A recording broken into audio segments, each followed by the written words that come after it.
Okay, imagine this. Profound ancient wisdom, right? Secret art passed down through generations, not just for fighting, but for like deep health, vitality, maybe even inner peace. Now, picture that same art thriving today, not in some, remote mountain monastery, but right here in Huntsville, Texas. It's kind of an unexpected twist, isn't it? It really is a fascinating juxtaposition. So today we're diving deep into this incredible source we found. It's a brochure, actually, for Reader's Kung Fu School, LLC in Huntsville. And on the surface, yeah, it looks like a martial arts school flyer. But when you start reading, wow, there are some surprising facts, a really unique philosophy baked in there. Our mission today, let's try and uncover what's behind these pretty compelling claims, understand what makes this place tick. Yeah, in the brochure itself, it sets a tone immediately. It doesn't mess around. It introduces the main style, Kung Fu San Soo, as the secret art of the fighting monks. Secret art. Yeah, and it stresses this wasn't some weekend hobby. This was originally highly guarded knowledge.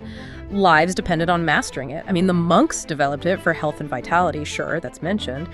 But its primary purpose, surviving violent physical confrontations. Think ancient bandits, not tournament sparring. Right, real stakes. And this is where, for me, the brochure presents this really fascinating paradox.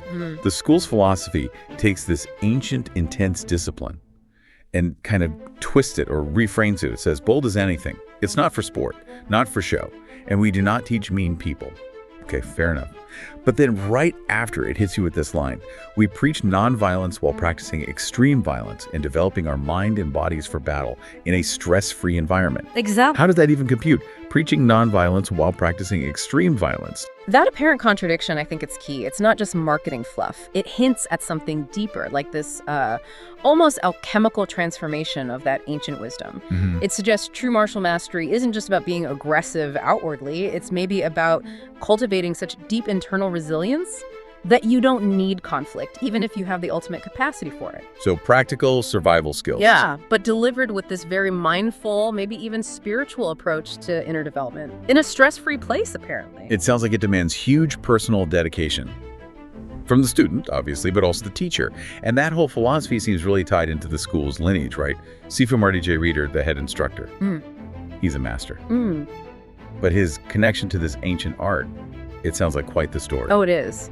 Looking through this brochure, it lays out this incredible 5-generation lineage, tracing right back inside the Kuan Yin Monastery in southern China. Wow. So this art, Kung Fu San Soo, it came to America through a guy named Chin Su Dek, also known as Jimmy H. Wu. Then, Master Ted Sias studied under Wu for, get this, 20 years. 20 years? That's dedication. Right. And Sifu Reader's journey started in 2004. He ended up having this legendary mentorship and friendship with Master Ted. It lasted 13 years, right up until Master Ted passed away in 2022. So an unbroken chain. Exactly. And it's not just about, historical bragging rights. It speaks to a really rare way of passing down knowledge today, built on deep personal mentorship, absorbing nuances over decades, not just reading a book or watching a video. Yeah, a living tradition, not some museum piece. Precisely. Okay. So what does all that deep history, that profound lineage, actually mean for someone walking into Reader's Kung Fu today? Well, the brochure puts it quite poetically. It says, Master Ted left Sifu Reader with a great treasure. And now Kung Fu San Soo lives in Huntsville, Texas. Sifu Reader sees his duty as preserving the art exactly as he received it and also spreading it. So for you, the potential student, the brochure implies you're literally helping to preserve this great lineage. You become part of that chain. That's a compelling idea. Yeah. And it's not just Kung Fu San Soo, is it? The curriculum seems surprisingly broad. One thing that really jumped out at me was Hatha Yoga. Okay, yoga, fine. But it's highlighted with this quote from someone named Valerie saying, this is MN Yoga. Yeah. What does that mean? Is it just tougher or Yeah. what's the angle there? It suggests a very pragmatic, results-focused approach. Sifu Reader's own teacher, Master Ted Sias, he was also a yogi, but according to this, he only practiced postures that directly increased his martial prowess. Oh, okay. No fluff. Pretty much. So at Reader's, yoga is integrated. They focus mainly on salutations to the sun, apparently, but also deep breathing exercises and inversions. It sounds like they strip away maybe the more spiritual or purely aesthetic side you see in some modern yoga, and focus purely on building functional strength, flexibility, stability, stuff that directly helps your martial arts. Yoga as a tool. Makes sense. Functional training. Okay, so beyond the physical, the brochure talks about internal health arts. Sounds intriguing, like ancient medicine for, modern life. How do these fit in with the more intense stuff? Exactly. It starts with something called the Qigong art of Ba Du Jin, also known as the 8-section brocade. Qigong, like Qigong. Precisely. It's that ancient Chinese practice, slow movements, deep breathing, focused intention, like a moving meditation, designed to cultivate and circulate your vital energy, your qi. Right. And this 8-section brocade is one of the most famous forms, just 8 specific movements, each designed to unlock joints, gently massage organs, boost energy flow. The brochure calls it a system of light exercise that increases your vitality, and with only 8 parts, it's supposedly fairly easy to learn. Easy to learn, but with big benefits. That's the claim. It says joints are more open, internal organs massaged, blood vessels more fluid, and you get oxygen, qi, to every cell in the body. Alive. A game changer. Wow. Sounds pretty fundamental. A game changer indeed. Doesn't it? Simple, yet profound. So that's like a deep internal tune-up. And then there's Yi Chuan, or mind boxing. How's that different? Right, Yi Chuan, mind boxing. It's another internal martial art, and it complements Ba Du Jin.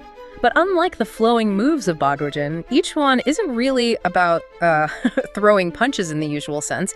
It's more about cultivating immense internal power and stability through stillness and very subtle movements. Stillness for power. Yeah, imagine building this incredibly strong, flexible internal structure, connecting your mind right to your physical core, like training the operating system of your body and mind, maybe. The brochure says it uses postures and breathing exercise that lightly exercises the body, builds the foundation needed for Kung Fu, and overall increases your vitality and mental clarity. Foundation building, okay. And then there's this powerful historical claim they make for both systems, that they're over 2,000 years old from a time before medicine. This was medicine. It is still just as effective today. That's quite a statement. Ancient medicine's still working now.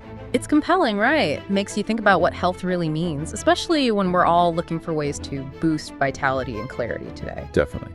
So while those internal arts focus on cultivating power within, the brochure also brings in Xing Chuan, which sounds like it takes that strength and makes it explosive, outwardly efficient, another whole layer. Exactly. Xing Chuan. It mentions it's based on spear fighting, linear, explosive, amplifying Sansu with whole body power in a smaller window. Yeah, it sounds intense. And the premise is a few things highly refined with only 5 forms, concentrated power. Right. And what's really interesting is its place in the bigger picture. Xing Chuan is one of the 3 main internal fighting styles in Chinese martial arts, alongside Tai Chi and Bagua, so it's significant. Okay. And here's something that speaks volumes about Sifu Reader's dedication. He's actually in the process of learning the complete system. Still learning, even as a master. Apparently so. He started under Master Ted, but since Master Ted's passing, he's now studying with a guy named Tim Cartmel. Cartmel learned it during a 12-year stay in Taiwan. And the brochure describes Cartmel as, wait for it, by far one of the best martial artists on the planet. Wow, that's quite the endorsement. High praise indeed. Isn't it? So Sifu Reader, already a master, is seeking out someone considered the best to continue his own learning in this specific art. That really makes you think, doesn't it? What does that say about mastery? Maybe it's not an endpoint, but just ongoing refinement, a continuous journey. I think that's a great way to put it. And okay, for people maybe not ready to commit to becoming a Kung Fu master or learning ancient internal arts, the school also offers something very practical, self-defense seminars. Yeah. This feels like the most direct application for, everyday folks. Absolutely. These seem designed for accessibility. They mention groups like corporate events, team building, church groups, sororities. So pretty diverse audiences. And the promise is learning non-perishable self-defense skills in a couple of hours training. Non-perishable. I like that. Skills that stick. Yeah. And they list what you learn. Effective striking in vulnerable targets, escapes from grabs and holds, and how to handle yourself in a worst-case scenario on the ground. Sounds comprehensive for a short seminar. And the brochure, again, it's very direct. It calls this bad guy or bully-proofing 101. Bully-proofing 101. No beating around the bush there. Not at all. Very straightforward, immediate, actionable self-defense. So even if you're not doing the full martial arts path, these skills offer immediate practical protection. You gotta ask, Why wouldn't you want those basic skills, just in case? It's about empowerment, really. Exactly, feeling a bit more prepared for the unexpected. So as we've kind of peeled back the layers of this brochure, it's clear Reader's Kung Fu School offers this really unique mix. You've got ancient tradition, super practical self-defense, and these holistic health practices all rolled into one. The mission seems to be cultivate your skills, increase your health and longevity while becoming battle-ready and battle-hardened. And that kicker again, just as it was meant to be from the beginning. Not for sport, not for show. Yeah, it all circles back to that core idea, and diving into this leaves us, and maybe you listening, with a pretty compelling thought to chew on. How might cultivating skills for battle readiness, and maybe that's physical and mental readiness, in a stress-free environment, how might that actually be a modern take on ancient wisdom? Not just for, actual fights, but maybe for navigating the everyday battles, the challenges of modern life. Interesting angle. Battle ready for life itself. Could be. And also, thinking about that incredible lineage, that unbroken chain, what does it really mean for an art, a tradition, to survive for literally thousands of years by adapting just enough generation to generation, but somehow holding on to its core original intention? It's quite profound when you think about it.